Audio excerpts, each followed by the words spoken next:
Parles-tu français? Hablas español? Parli italiano? If you've used Babbel, you would. Babbel's conversation-based techniques teaches you useful words and phrases to get you speaking quickly about the things you actually talk about in the real world. With lessons handcrafted by over 200 language experts and voiced by real native speakers, Babbel is like having a private tutor in your pocket. Start speaking with Babbel today. Get up to 55% off your Babbel subscription right now at babbel.com/Wondery. Spelled BABBEL.com/Wondery. Rules and restrictions may apply. Little Miss Recap contains adult language. Little Miss Recap is intended for entertainment purposes only.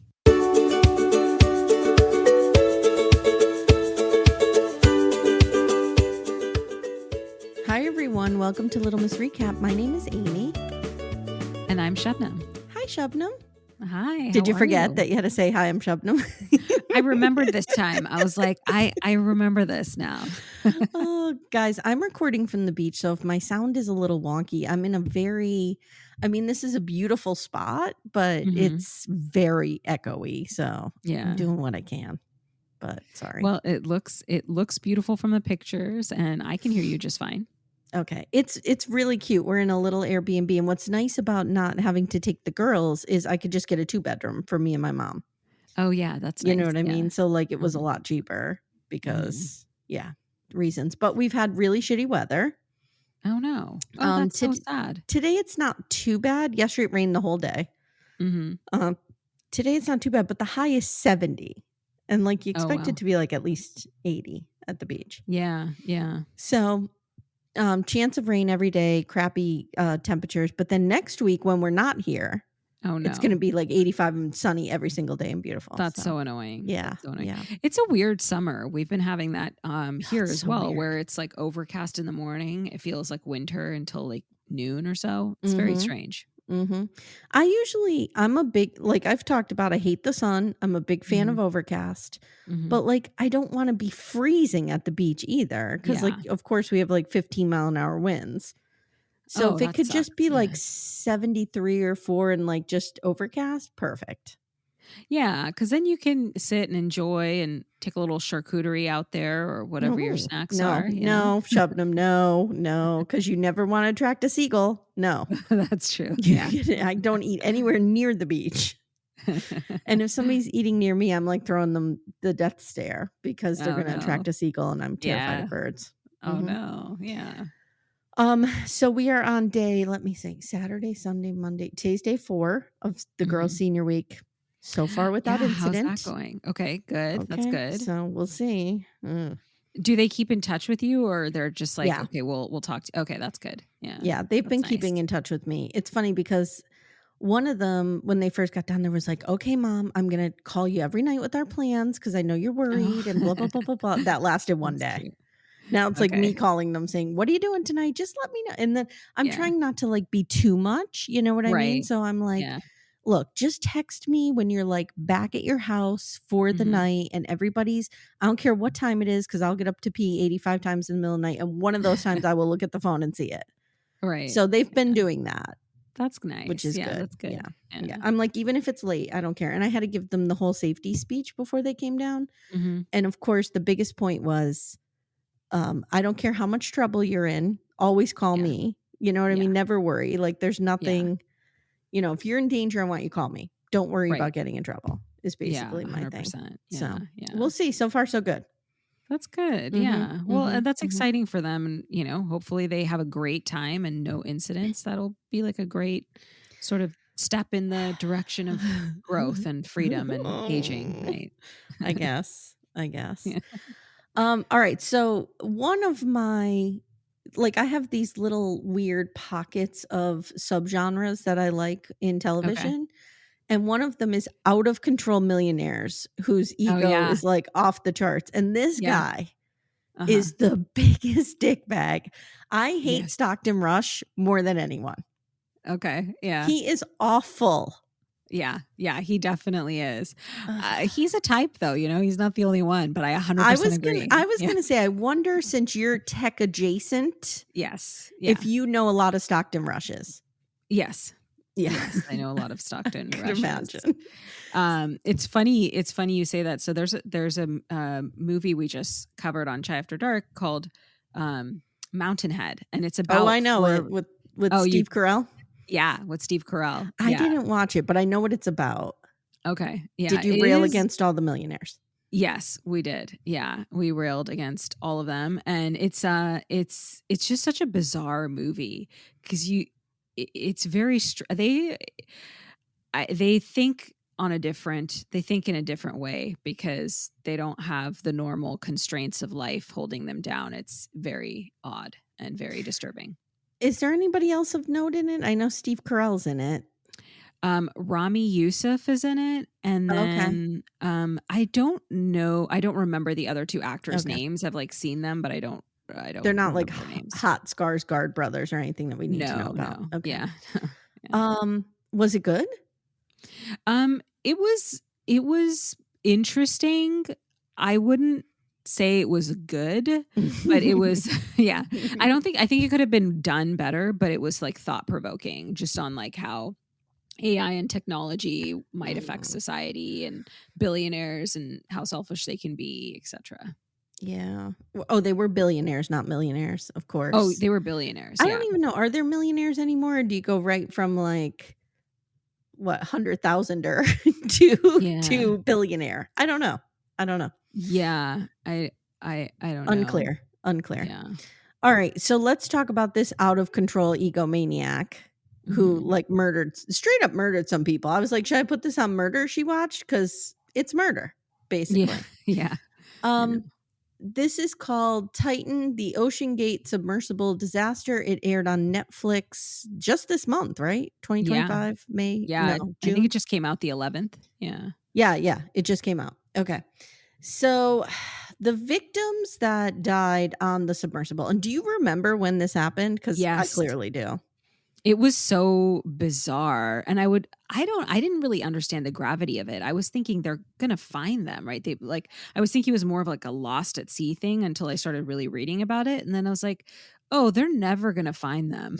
you know? I think the reason we thought they were going to find them is it made it kind of seem that, like, I think OceanGate themselves made it seem Right. like they were just kind of having some technical difficulties. Right.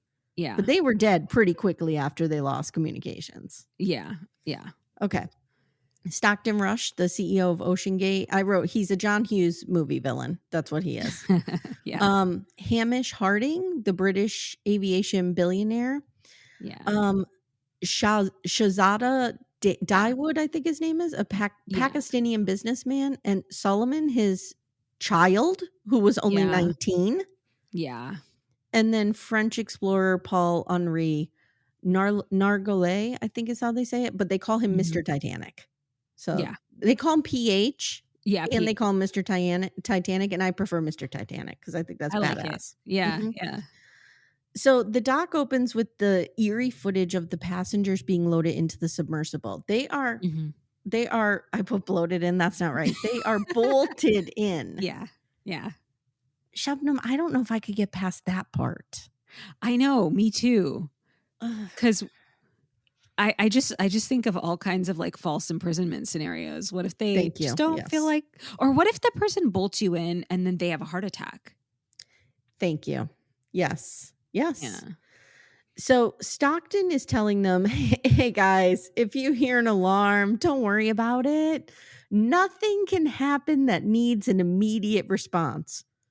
How can that be the truth? That's not the truth in any man-made technology. Right. In cars, in planes, like you could be dead like that. Exactly. Yeah. It's crazy that he's saying that. It's like he's trying to create like a false sense of security. And I think we see that throughout. 100%. Yeah. Let me ask you this. What I was telling my sister Jenny when I was telling her about watching this is I said, there is a haunting use of sound in this documentary. Yeah. Like you will see a black screen and you will just hear like the pop, pop, pop, pop. Oh, okay. It's so unnerving because anytime I hear some like little thing in my car, even if it's just my water bottle and the cup holder that starts like shaking, I'm like, oh no, like what's happening? And then this is like 10 times worse than that. Yeah, like imagine you are in a submersible, like even when you're going through the Lincoln Tunnel to go into Manhattan and Mhm. you are under the river. Yeah. I'm always like on high alert, like if I hear a Oh, noise yeah. or if I see a drop of water coming down a brick from maybe, I don't know, exhaust or something, I think, "Oh my god, it's happening. Oh my god, it's happening." Yeah. Like I Yeah. could never Yeah. imagine being in this situation. So the Yeah. person that we meet first is Emily Hammermeister, and she Mhm. says, "I felt so terrible bolting people into the sub, and then when I saw the headline, I knew right away this submersible lost at sea was from OceanGate. Like I knew it." Yeah. June Ugh. 18th, 2023 is when this happened. The submersible is missing off the coast of Newfoundland, Canada, over the wreck of the Titanic. Now, I'm going to tell you, I had no idea that this had a connection to Titanic. I didn't know that's Oh, where they were okay. going. I didn't know Yeah. that's where they were. I had no Mhm. idea. I even it being called Titan still did not make the connection. I'm So just like, we need to stop. I was like joking last night. I was like, we need to stop naming vessels that like start their name with tit. Oh, It's that not is good, true. you know. So it was last heard from an hour 45 minutes into its dive, but OceanGate waited for hours to contact authorities. So we see a cast of characters throughout. The Mhm. main characters that we need to know are this David Lockridge, who is like the fucking hero of the entire thing. He's the Yeah. whistleblower, he's the hero. Tony Neeson, who I'm lukewarm on him. Mhm. He was the head engineer and he seems to only be comfortable shit talking Stockton because Stockton's dead. Yeah. Like I don't think he ever spoke truth to power ever while it was He's like happening. Stockton like traumatized him for sure. Yeah, That's 100%. like, yeah. And Emily too, we meet her and they're all like, this was inevitable. Like we knew we Mhm. would be sitting here. This Yeah. happened. So we also meet PH, Mr. Titanic's daughter. She's featured. I mean, we don't really spend a lot of time with her, but she's in the Yeah. documentary. Yeah. Now, a Canadian ship reports that they heard a noise the day that it went missing. So they refocused the search there. And we see Mhm. the search unfolding and the memes and the people making fun of this. Now, I will say, Mhm. did I laugh when the meme came out that showed you the graph of the deaths that the Titanic caused? And like, there's a big blip, obviously, in 1912 or whatever it was. Mhm. And then there's nothing for a very long time. And then there's a little tiny blip. Yeah. Did I chuckle? Maybe I found it amusing, You're right. Yeah. but do I feel shitty about myself that I felt that way? Yes. Yes. Because I think about that poor 19-year-old boy. Yeah. Yeah. Mhm, And I'm sorry. mhm. I'm sorry I just laughed, but the way you described it with the blip was a little comical. But yeah, no, it is very sad. It's very sad. It's very Yeah. sad. So, we see one dude is like, "Oh, okay, okay." We meet this guy and he's like, "What if all of this is just a play to get people to stop visiting the Titanic wreckage? And if that's the case, why? What's down there? What don't you want us to see?" Mm, Okay. okay. So Yeah. I immediately was like, "Who is this douchebag?" And I had to Yeah. look him up. And this is all you need to know.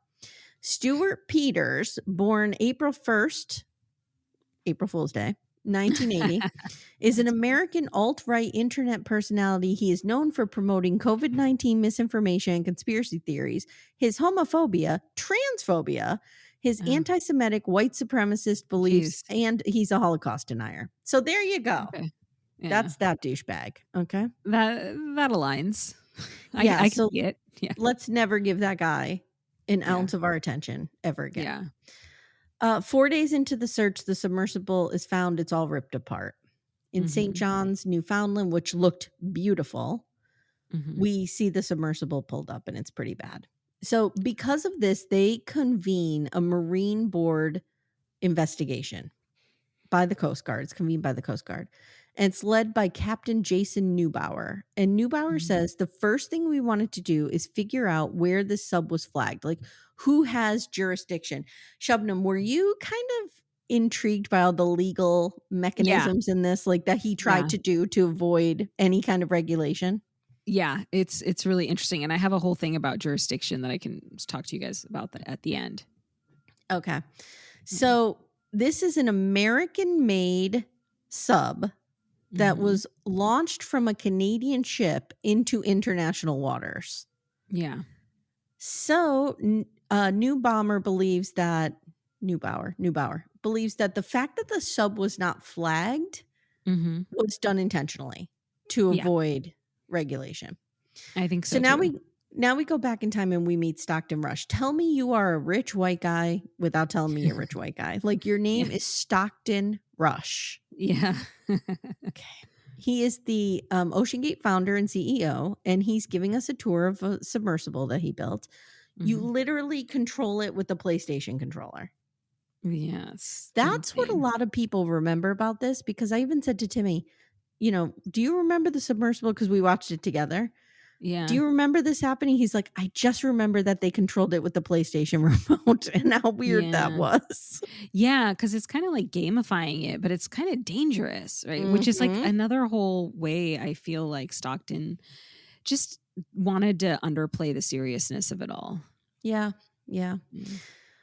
Joseph Ossie was a videographer who worked for OceanGate, and he's like, Stockton was a fine human being, but he was a super arrogant scientist. And he talked with so much white man confidence that you just believed anything he said. And I've known a million people like this. I'm sure all of us have. Yeah. And Stockton says people get into, so we see a bunch of like stock footage, no pun intended, with Stockton. Yeah. And he's talking about just how much he loves underwater exploration, right? Like he's so into the ocean. And we get like a minor crash course on ocean exploration with footage of Jacques Cousteau. And they're like, there's nothing like it until you're in the ocean. And I get that. I'm obsessed with whales. Everybody knows this. I'm obsessed with the ocean. Yeah. But I feel like going in it is a bridge too far for me. Like going down that far. The thing that's really disturbing, and obviously we get to this a lot later but it's like the change in pressure. Like, even when you snorkel, if you go like a little, you could kind of feel the pressure in your ears. I've never scuba dived for that reason, because I just can't. That pressure in my ear, it just makes me feel uncomfortable. So I just can't imagine being like, I just want to go all the way down, and I don't know. It's really scary. Now, my mom was telling me that when she was in Hawaii, she was in a submersible, but she was like, it wasn't a deep one. It was like and you saw some other submersibles in the documentary, like ones that there was a whole family in one with like a glass window, and they were like just near the coral area. And so like, it just doesn't go very deep, but it gives you like an idea of what it's like to live with it. Could you imagine if my mother was on the Titan? On one of its dives? Oh boy, that would be a story. Yeah. So Stockton had this core belief. He believed accessibility is ownership.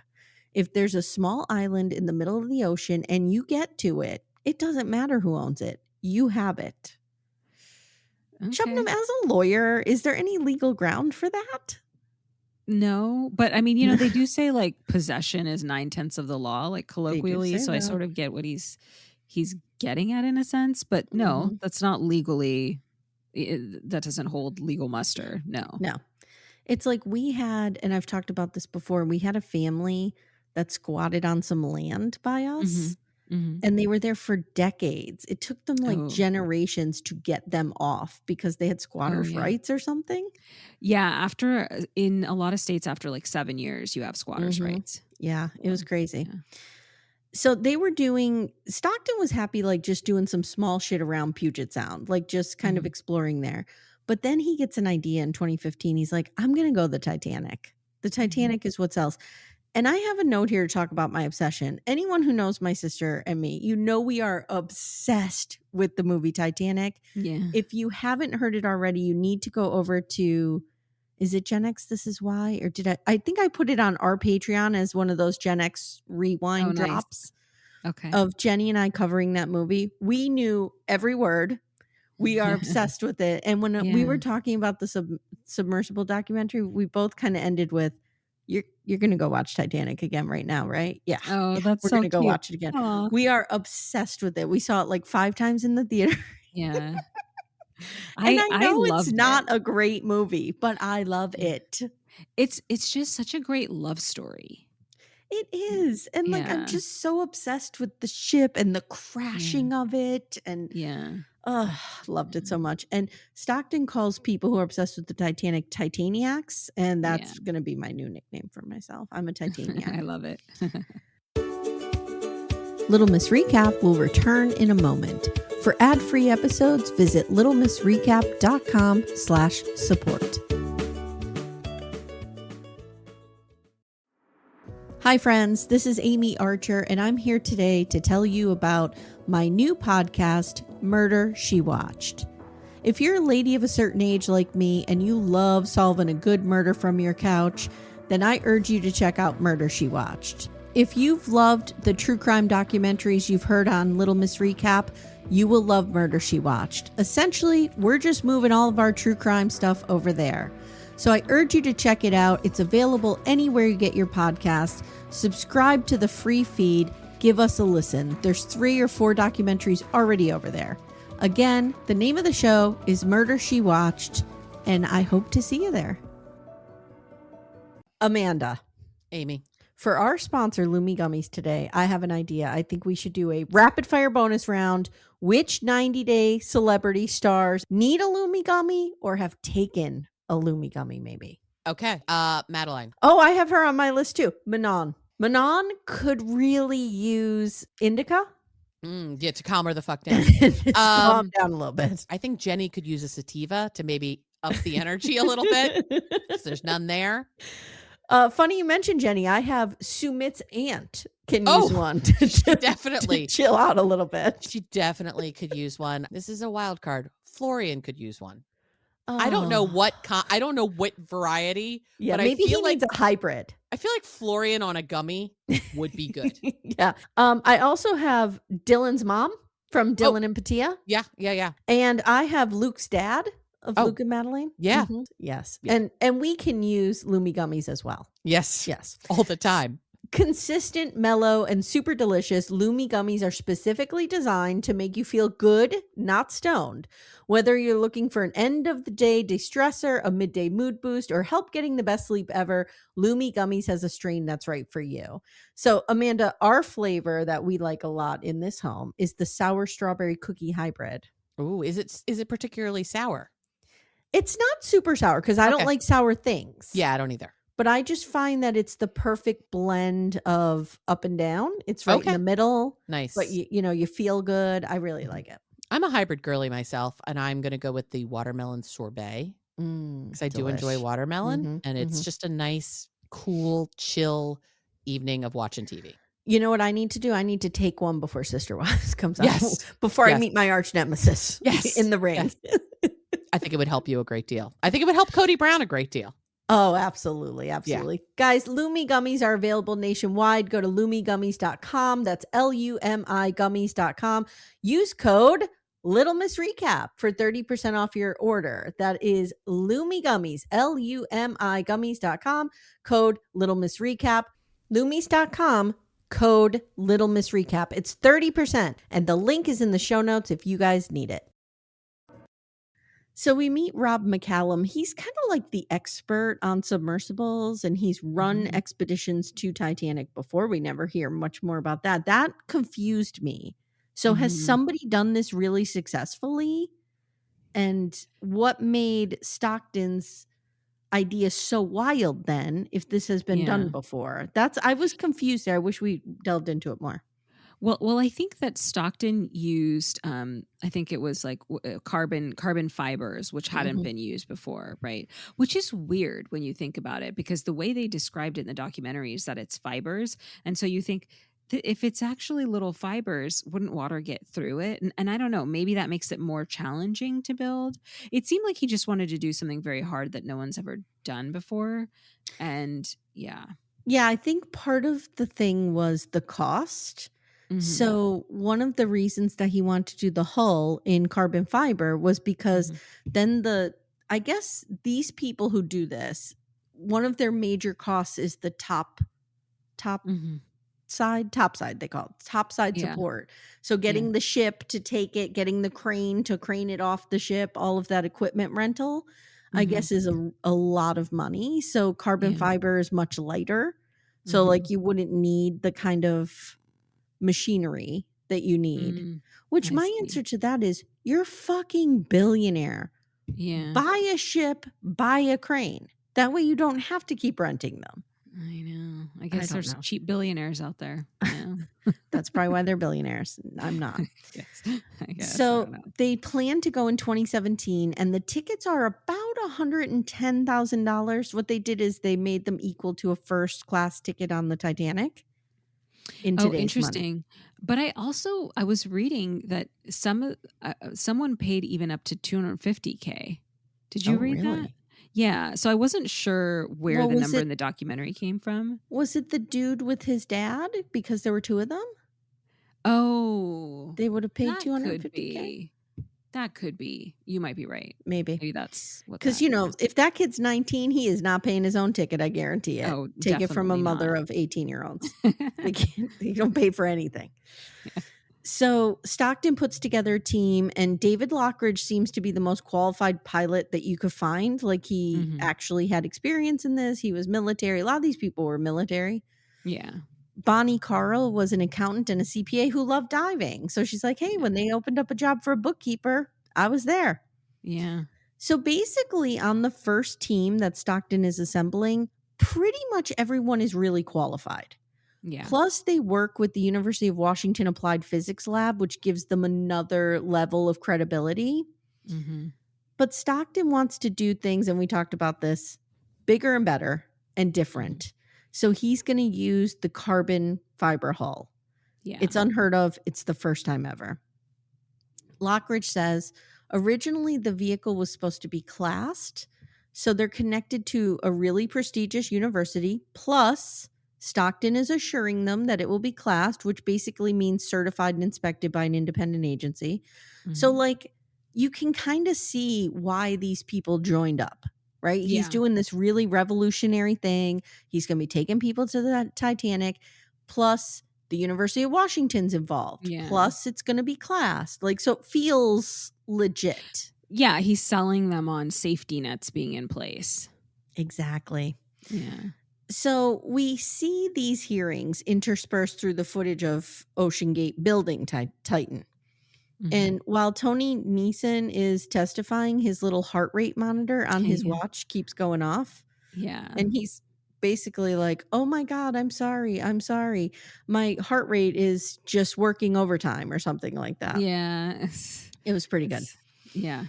So they ask him how it was working at, oh wait, hold on.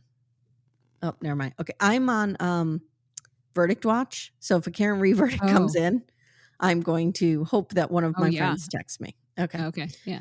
So they ask him how it was working at OceanGate, and he's like, well, the first week was great. Blink, blink, blink, blink, blink, blink. So everybody's like, and the rest of it sucked. Yeah. Yes. Yeah. A former operations tech testifies that Stockton didn't have an income stream, so that was a problem. And he also said, Stockton told me straight out that if he runs into any issues with regulation or anything, he's just going to buy himself a congressman. And the Coast Guard's like, he said those words? And he's like, oh, yeah, 100%. Crazy. Yeah. So he was going to flag the ship in the Bahamas and launch out of Canada to avoid the U.S. And this dude quit right away. As always, we meet a wonderful investigative journalist from Wired. There's always somebody who's an investigative journalist who cracks things open. Yeah. Can I just say one thing that perplexed me though is how does he not have an income stream if he's a billionaire? Like you could even just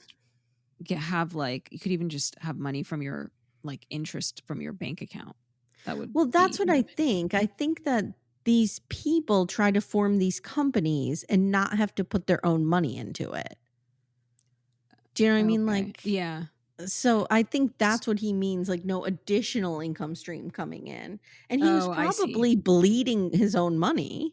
Yeah, that makes sense. I don't know. Yeah. I don't understand the concept of having money and saying that you don't have money.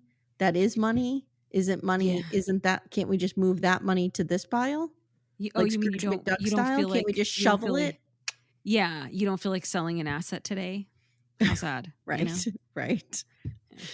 So Mark Harris is going to fill us in on who Stockton Rush is. He went to Princeton, and from the looks of his grades, he squeaked by with an engineering degree. His grades were like D-, C+, D. They were not good. Yeah. He built planes and shit from a kit. He was very confident. He was rich. He had 2 signers of the Declaration of Independence in his lineage. Yeah. And his wife, Wendy, was descended from the Strausses, the people who eventually turned into Macy's. Okay. And 2 of them actually died on the Titanic. So she had personal stakes in going down to visit her great-great-great-grandparents. Wow. It's dark. Sorry. Yeah, that is very dark. And then he went down there, and that is very dark, actually. Yeah. It's like a full circle dark moment. She's lost 3 family members now to the Titanic. Yeah. That's dark. Okay. Yeah. So he's getting emails, basically. Mark Harris, the journalist, is getting emails basically saying what a nightmare Stockton was to work for. He would like fire people right in front of other people. He wanted to be Jeff Bezos or Elon Musk. He called them guys big swinging dicks, and he thought the carbon fiber hull was his way into the club of big swinging dicks. Who doesn't want to be a big swinging dick, right? Who is like, I want to be like Elon Musk? Well, maybe there's people. Maybe there's people. I'm sure there are quite a lot of people, unfortunately. Yeah, you're probably right. Summer 2021 is the first season.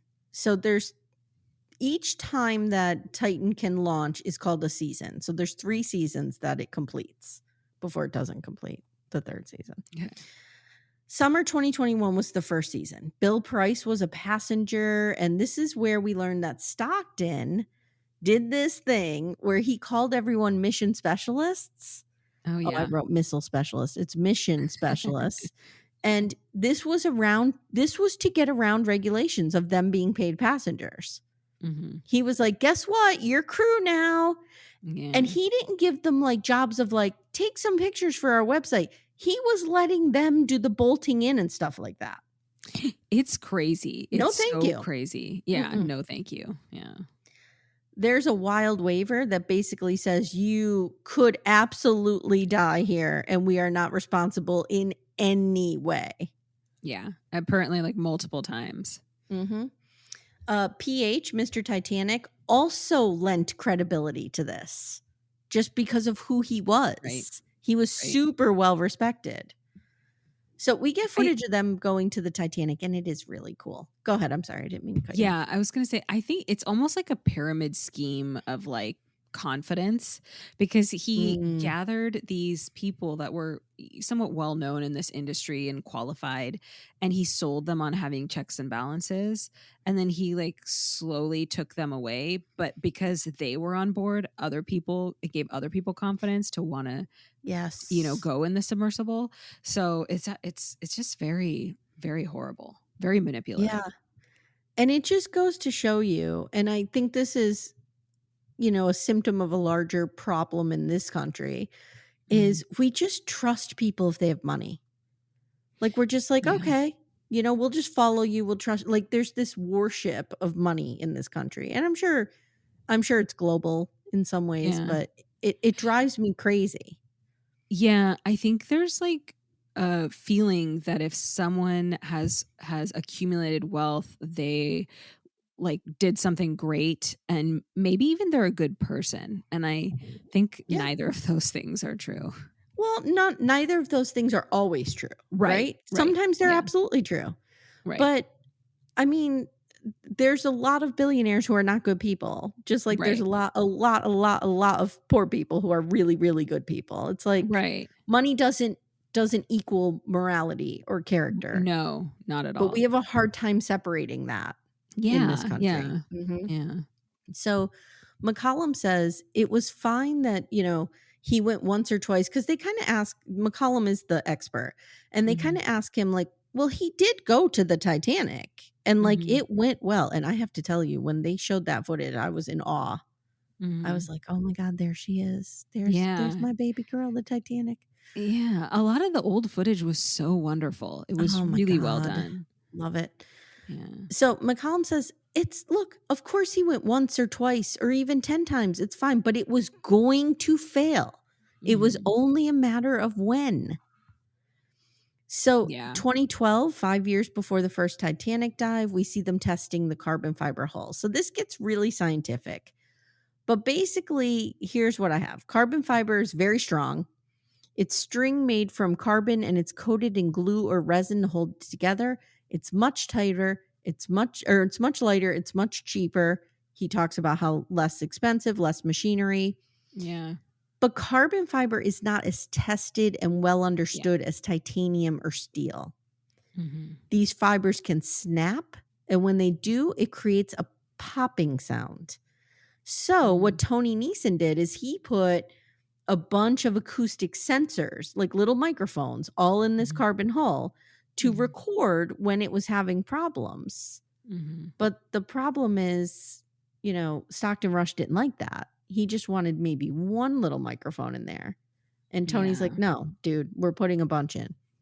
Yeah. So, but also it's a strange concept, right? Because it's almost like, it's kind of like, I mean, I think about it like a rope, right? And a rope has like tension.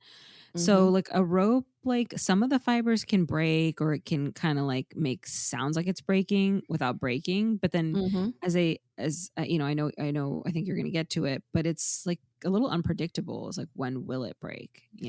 Yeah. So they go through this whole thing, and this is what you were talking about, like this false sense of safety. So Stockton Rush spins this whole thing into, well, if we could hear the pops, we could prevent disaster before it's happening. It's almost like an alarm, like beep, beep, beep, like something bad is going to happen. And you might have 20 or 30 minutes to get up to the surface. Yeah. That's the problem, though, is you don't know the timing. Like McCollum says, I could have a ski that is made of carbon fiber, and my ski could break and crack or screech or and you don't, it's going to fail. You don't know. It could fail right away, right after it creaks. Yeah. Or it can fail 2 hours after it creaks. There is no way to predict it. Yeah. So at this point, they have Boeing helping them because Boeing really understood carbon fiber. So they basically, Boeing creates the concept design document, but they're very concerned about the hull. And we see all of this in their documentation, their emails going back and forth with Stockton. They say, we see a test and it fails at 4,009 PSI. So what they need to get to is, they are trying to get to 6,000 PSI, which is kind of where they need to be, because that's 4,100 meters. And Titanic is 3,800 meters. Okay. Yeah. So Boeing is like, dude, it failed a test at 4,000 PSI. Like, it blew up. Yeah. And that's nowhere near where you need to be. This is not good. Yeah. So now Boeing leaves for unknown reasons. We don't really know why. And they even put Shabnam, they don't just write him an email being like, dude, this is going to fail. They put a skull and crossbones on it. Like, they put the international symbol of death on this email. Like, they have a little graph and they show 4,100 and they show a little crossbone. It's little skull and crossbones. I was like, oh, okay. Yeah. But he won't be deterred, right? That's the thing with some of these innovators. It's like, if it works, they're a genius. If it fails, they're evil. Yep. And well, and he says something like that, like sort of like one of these Instagram meme kind of quotes that Elon Musk said, something about risk is the biggest factor, or no, luck is the biggest factor in making you successful. And I'm like, okay, dude. So around the same time that Boeing pulls out of this project, he also loses his relationship with the University of Washington Applied Physics Lab. So like, there goes another, if you have a stool and it has, 4 legs supporting it, the legs are being pulled out now. And so that stool is going to collapse. So in 2016, they take a submersible named Cyclops to the Andrea Doria off the coast of Nantucket. I need a whole other documentary on the Andrea Doria.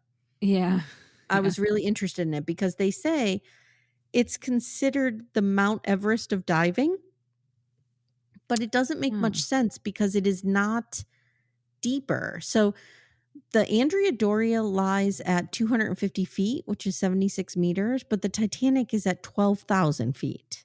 Yeah. But they said something about the Andrea Doria is like either more dangerous or it's harder to get to. It's off the coast of Nantucket. Interesting. I didn't catch that, but I mean, I'm all for these ocean documentaries. This is super interesting. I'm so obsessed with shipwrecks. I know it sounds terrible because they're terrible, but it's interesting to me to see it. It all stems from your love of Titanic, right? It does. It does. Yeah. So Stockton's like, look, I'm just going to freeball this with a bunch of my friends. Shabnam, was Stockton Rush like on coke while he was doing this? And if so, how much? Because that's what this felt like. Like, I'm just going to run 100%. back and do another bump of coke. And then I'm going to design this hole. It was wild. He was like high on his own ego, at least, at the very least, right? So Lockridge fights with him. Okay, so they're going to go down to the Andrea Doria. And like I said, Stockton's like, I'm just going to free ball this with my buddies. Lockridge fights with him and he's like, you need me on board. I am a pilot. I know how to pilot this thing. Please let me do it so everyone doesn't die. Yeah. And Stockton eventually is like, fine, whatever. They get down there with Stockton driving and he like almost runs them into the Andrea Doria and they're like stuck because the Andrea Doria is on its side. Yeah. And they get stuck under the bow or Yeah. something like that. Yeah. So Lockridge gets them free. And then everyone up on shore is like, oh my God, that was so cool. But thank God David was there to steer us and get us out of that nightmare. And then Stockton's like, yeah, thanks. And never talks to him again, basically. Starts freezing him out. He doesn't want anyone taking away any of his shine, right? Mm-hmm. Yeah. They start freezing him, David, out of the Titan build, even though he's going to be the one driving it. It's so crazy. David Lockridge used to fight with Tony Neeson all the time. He said because Tony hired recent college grads. And we even see one kid that looks like he's 18 with the septum piercing and a couple tattoos. He's like, hey, dude, yeah, what's up? I'm doing this Titan thing. I'm sure these people are well qualified. They have degrees in this and stuff like that. But I feel like you don't want all right out of school engineers on a project like this. I think like experience is really important, like work experience is helpful when you're doing something groundbreaking because it requires judgment. And if you like the more experience you have, the better judgment you should have. I agree. So now Stockton tells McCallum, guess what? I'm not getting this class. Changed my mind on that one.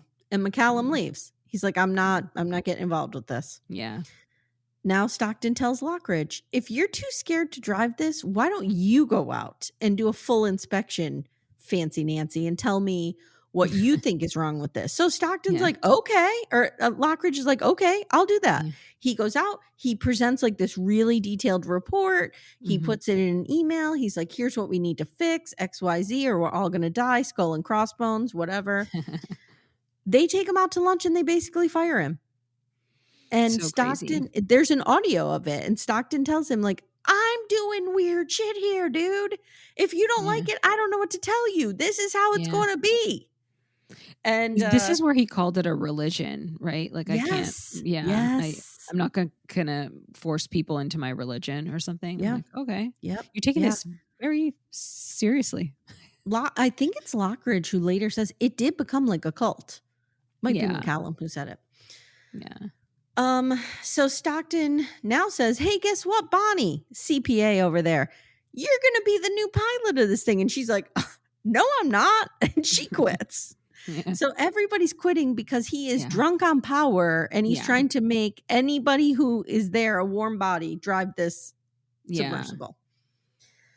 So they take the Titan down to the Bahamas to do a lot of testing down there.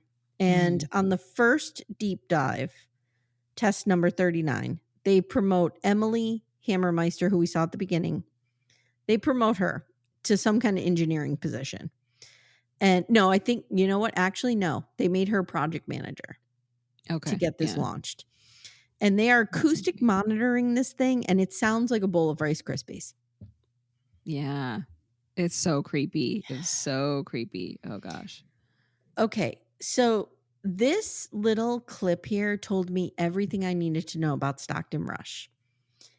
He has to cut the dive short at 17 hours and 39 meters. Okay. He comes up, they unbolt him. He's like, I'm so happy, blah, blah, blah. And he's like, oh, I went 39, but I easily could have went to 4. I could have went to 4,000.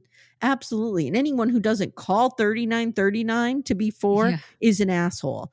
And then he's like, and you're going to edit this, right? To say 4,000. Oh, he was so hung up on the fact that he did not get to 4,000 meters. Yeah. It was wild, Shabnam. It's just like you constantly see his ego getting bigger and bigger, and you're like, this is dangerous. Like he's literally putting everybody's lives at risk and taking away all the safety nets, all the audits, all the checks, just, for his own, I don't know, maniacal pleasure. I'm telling you, he's like a John Hughes villain. He's just running around like making everybody's life miserable. Yeah. So they stay in the Bahamas for months. There's a lot of problems with the hull, but this does not deter Stockton. Carl Stanley, another submersible guy who runs them successfully, goes on a dive with Stockton at some point, and he comes back up and he's like, dude, those noises were crazy down there. Yeah. Like, what is happening? Mm-hmm. And they have this thing they call, what do they call it? They call it like the real time. No. Oh, they do call it seasoning the hub, which is not a thing. The hull, which is not a thing. But they call it like the real monitoring safety system. Oh, real-time monitoring? Right? Yeah. So that's what they're saying they're doing, guys. All these microphones and stuff, they're like, this is a monitoring system. That's what we're doing. And that's kind of what they're posing this as. Yeah. And this guy's like, no, there's a ton of stuff. And Stockton's like, oh, we're just seasoning the hull. It's no big deal. No problem. Yeah. Now they find a crack in the hull. And Stockton blames this on Tony Neeson. He's basically like, you should have known about it. And Tony's like, I did. I'm the one who found it. I put it in a report. Yeah. Stockton's like, look, dude, one of us has to go. It's not going to be me. I'm eating my lunch here today. You're leaving. Stockton's like, you expect me to read things? So they redo the hull, but they blame the delay to go the Titanic on topside trouble or whatever. Yeah. At one point, David Lockridge, again, hero of the episode, even goes to OSHA. This made me enraged. I was enraged by this. I was telling my mother about it. I was like, the families of these victims should sue OSHA. That's who they should sue. I would be suing everybody. I would be so dangerous. But so David Lockridge goes to OSHA and he thought he would be protected as a whistleblower. He's like, this is really unsafe. The working conditions are terrible. Like, it's bad. Mm-hmm. And he wasn't protected. And Stockton sued the shit out of him for like breach of confidentiality, like all this stuff. Yeah. And basically, go ahead. Well, I was going to say, I looked up the suit from OceanGate versus Lockridge. Oh, good. And he really, and he says this in the documentary, Lockridge, that he tried to defend himself and he put in his own money and he was doing the best he could, but he wasn't really, competition for the resources that OceanGate and Stockton had. And so he did as much as he could. And they actually set a trial date that was supposed to be August 26, 2019. But they ended up settling in November 2018 because basically he ends up saying that he just kind of gave up because he was losing so much money on this. Yeah, it's really sad. Yeah. OSHA didn't protect him at all as the whistleblower here. And OSHA's basically like, yeah, you have a really strong case and people are going to die, but we got a backlog. Sorry, your case number like 13. And Stockton's like, oh my God. Or Lockridge is like, oh my God.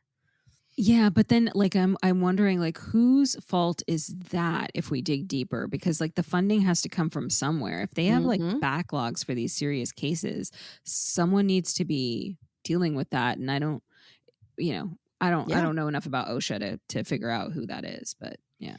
Yeah, definitely. Little Miss Recap will return in a moment.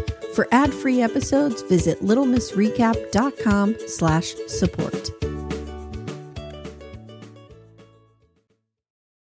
So the second hull is made, and he promotes Emily again, and now he's going to make her a pilot. He's like, you're young and cute, and you're going to be the face of OceanGate, not some old man. Yeah. And she's like, okay, great. Where's my new salary? He's like, nope, lateral move from project manager to pilot. Yeah, It's that's lateral. crazy. Mm-hmm.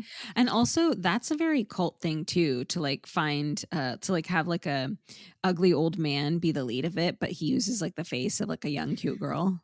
Yep. And it's also a cult thing to have people working for free or for almost nothing. Yeah. Yeah. That's right. So they build a scale model of the new hull and it fails at 3,000 meters. But Stockton's like, I don't give a fuck. Give me my Coke. And I'm going to build the full scale model now. Yeah. He is a madman. Completely insane. None of the workers want to put anyone in the sub. Emily quits. Yeah. A lot of people quit. Yeah.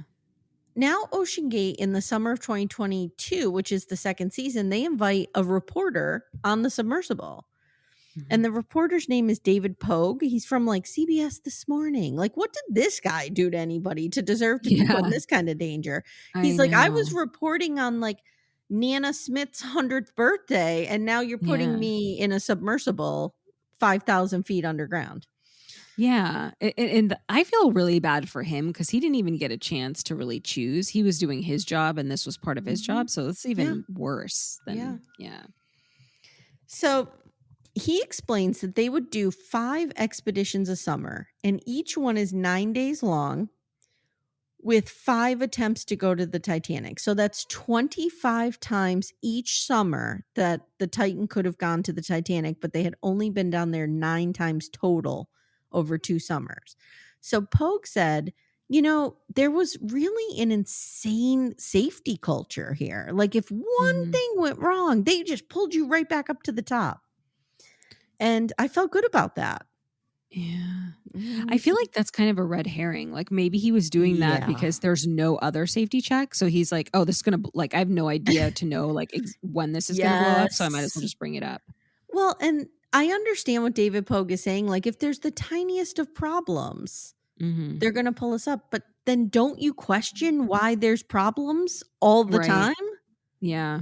It's very strange. Yeah. Very strange. So, he said, McCollum says it became almost cult-like. Like the people who were involved were just real dug in. The story with David Pogue, who had an amazing experience. Like this guy saw the Titanic. He does his story in November 2022. People are really excited. Stockton Rush calls him and is like, dude, I have people lining up to do this next year. This is amazing. Yeah. McCollum says, you know, the real hero here is David Lockridge. Like he really refused to compromise his morals, and he did. Yeah. So Shabnam, they think that dive 80 is when there was some kind of catastrophic failure in the hull that nobody addressed. Because if you see the monitoring with the little like mountain climber, the little yodel guy from Price is Right, climbing up that mountain. It's every report after that for the dives after that are insane, off the charts. Like that hull is compromised. Something's wrong. Yeah.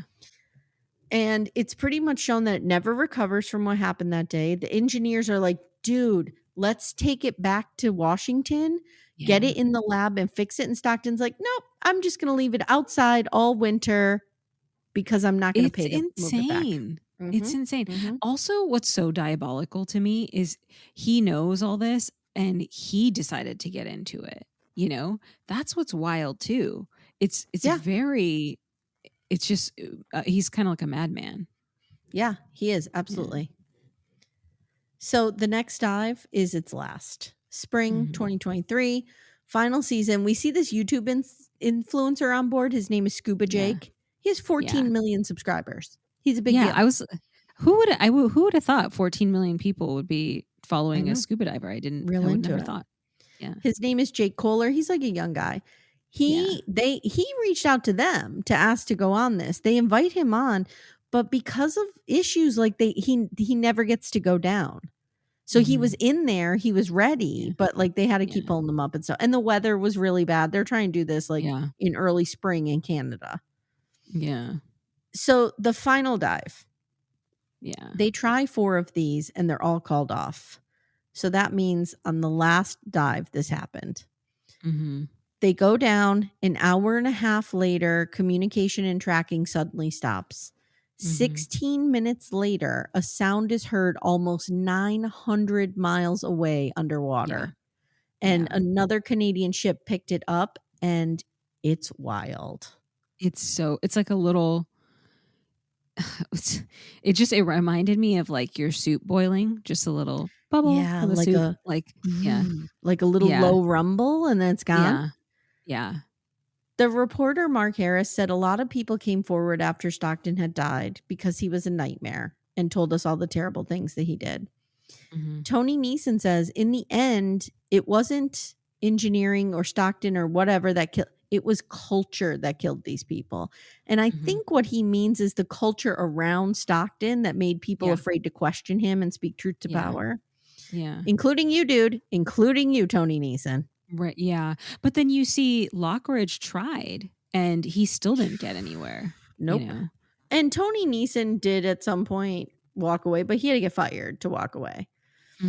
PH's daughter sues OceanGate for $50 million. Lockridge says they kind of give Lockridge the last word here. And he says, Stockton wanted fame. He wanted fame to fuel his ego. He wanted fame and he's got it. And I was like, whoa, burn. Yeah. Yeah. The U.S. Coast Guard has not released its report yet, and no criminal charges have been filed. So I have a legal question for you. But before that, I had some issues with the end of this documentary, like the way that it ended. I felt like some of the stuff that they showed us in the beginning about what happened during this final dive, I would have liked to have seen more of that here at the end. Yeah. Same. I think so too. Yeah. It felt they like were kind of just like, and then they went down and then they died. Yeah, I agree. Yeah. Like I would have liked to have seen clips of news coverage of it. Like just more, give me more, put me back in that time. I wonder if, like, another thing I was just thinking was it would have been really nice to see like footage of the passengers getting on, but maybe the families won't allow that. Yeah, maybe. Yeah. But we needed to see something more at the end here to leave us with just exactly how grave this was. No pun intended. Do you know what I mean? Like how tragic this was. Yeah. Like maybe talk a little bit about what was the young boy's name? Solomon. Like maybe talk a little bit about him. Why was he there? Did he want to go? Like where's Solomon's mom? Like let's hear from her. Yeah, I read that he didn't want to go and his dad was like, basically his dad convinced him, which is even more tragic.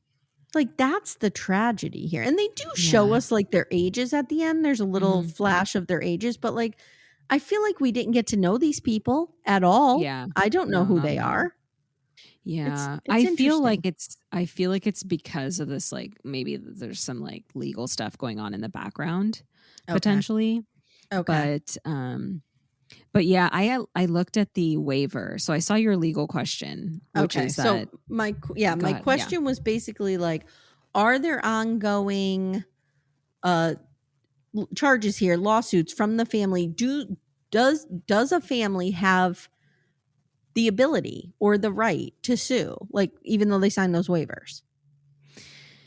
So the waiver is like, I actually I was going back and forth with my husband last night on this, and like the waiver is actually really comprehensive. It's like a whole agreement, and the signers are not just a participant, but also like their spouse or another like someone from their family, like putting their family on notice. Yeah, of like, and I think the influencer, I forget his name, he said Jake also Kohler. and.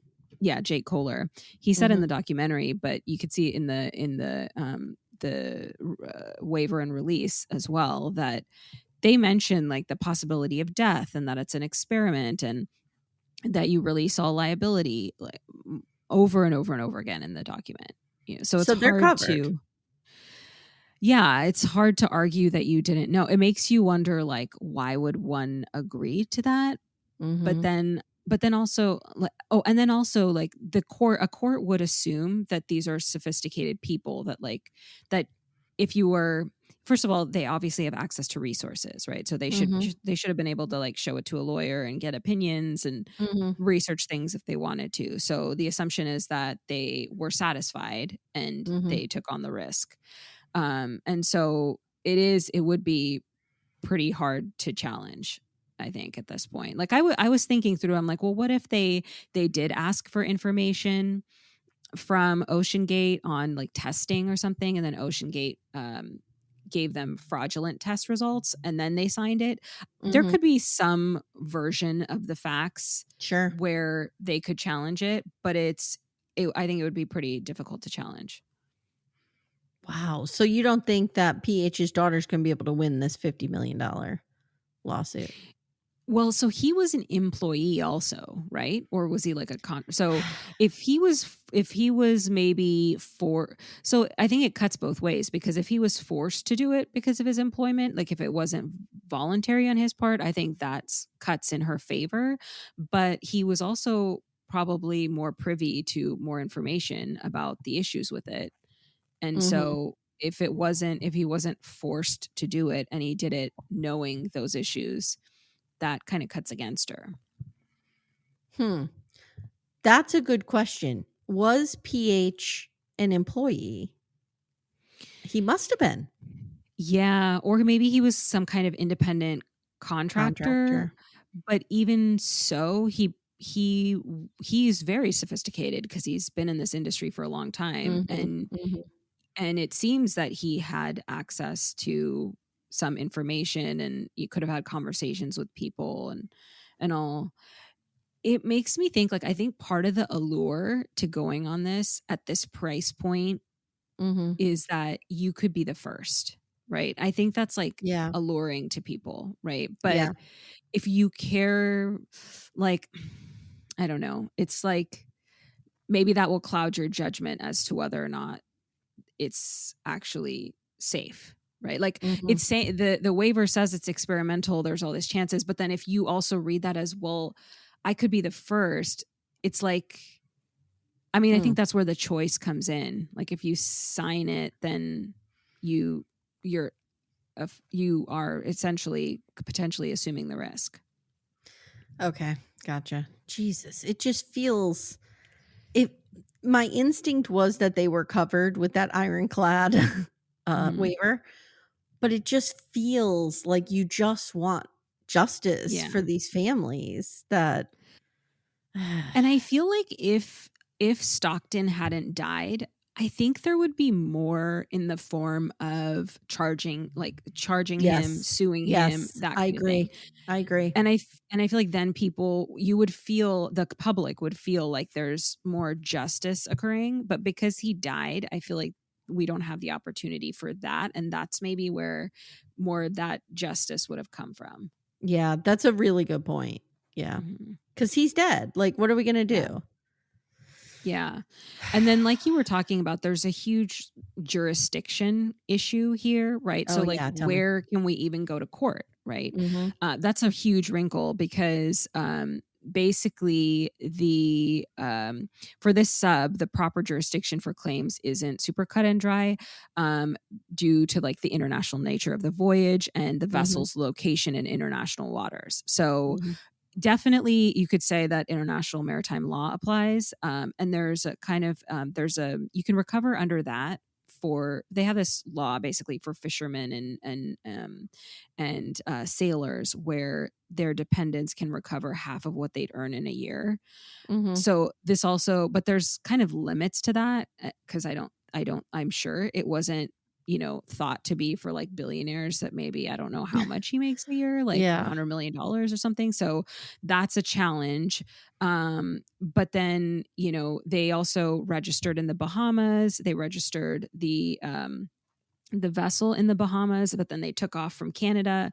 So there's kind of like more, it seems as though OceanGate was trying to make it so that the Bahamas would be the the place of jurisdiction. And you also see the mention of the Bahamas as the governing law in the waiver form.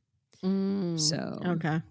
yeah, so clearly they felt that would be favorable to them, and I think there's like a good argument for Canada because that's where they took off from. International waters for sure. I think the U.S. is like a lot harder of an argument to make, but if there was again like there was some fraud because somebody asked for some information about the vessel and OceanGate provided them, fraudulent documentation.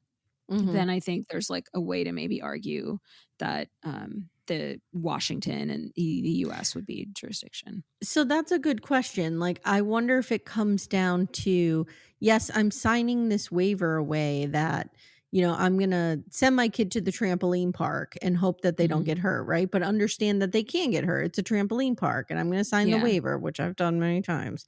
Yeah. And then what if the trampoline park like isn't what they purport to be?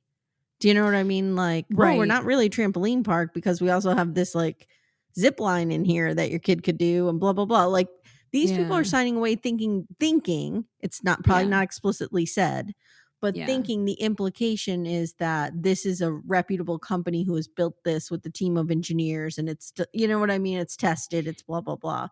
I think what's like different they're purporting to be something that they're not. Right. I think what's different about this than the trampoline park example is that it's so experimental, right? Like it's so experimental. Yeah. It's something no one has ever done before. And they very much explain that. And it's very much in the waiver. Yeah. And it's known to the individuals. And they're the thought process is they're taking on that risk. Yeah. Wow. Yeah.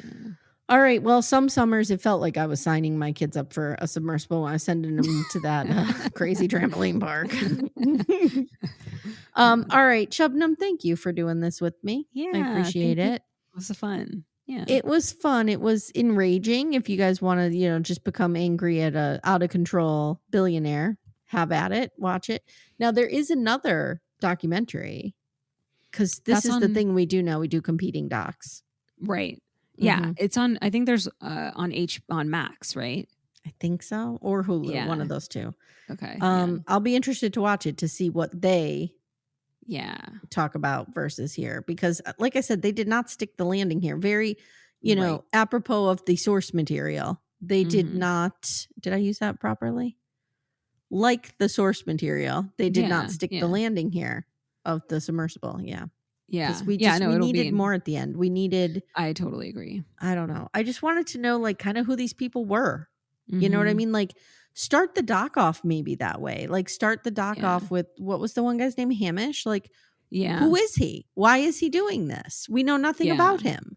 Yeah, you're so right. And like, even if the family would not agree to the documentary using footage or pictures or things like that, but they could at least talk about them. Yeah. Like, tell me how Hamish loved the Titanic forever. And this was a dream of his. And that's why he did this. And like, just round these people out. Yeah, totally. I don't know. It was so weird.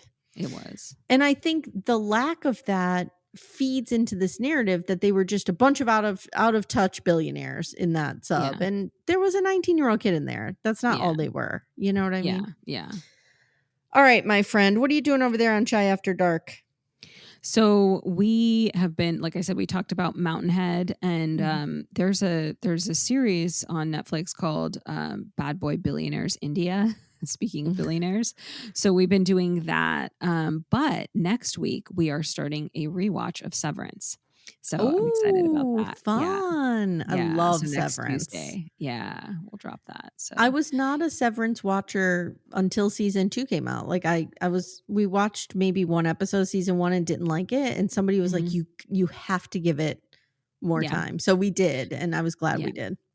Yeah, I just started it, and I'm like, okay, I'm gonna watch along with the podcast. So yeah, it's so good. I love to do that. I love to watch along with the podcast. Yeah. All right, my friend. Everybody can find you at Chai After Dark on socials and stuff. Yes, on Instagram, TikTok, we're at Chai After Dark. Okay, thank you so much. Thank you. All right, guys, if you want to find me and follow me on Instagram, I'm at Little Miss Recap. You can sign up for bonus content at Little Miss Recap littlemissrecap.com/support and give us a like on TikTok. We're at 5,000 strong over on TikTok. Nice. We're getting Very there. cool. And that's thanks Yeah. to Kristen with her amazing reels that she does. To make Yeah, us she look does amazing funny. reels. Yeah. She does. All right, guys. Thank you so much, and we'll see you next time. Thank you so much for listening to Little Miss Recap. If you'd like to support the show, the best way you can do that is to join our Twin Flame universe, which is our Patreon, Supercast, and Apple subscription feeds. The links for those are in the show notes. You get ad-free episodes and a ton of bonus content. You can also subscribe to the feed so you don't miss an episode, share the show with a friend, and leave a 5-star review. To contact the show, please email me directly at amy@littlemissrecap.com or join our Facebook group, Backdoor Friends. Thank you so much for listening, and we'll see you next time.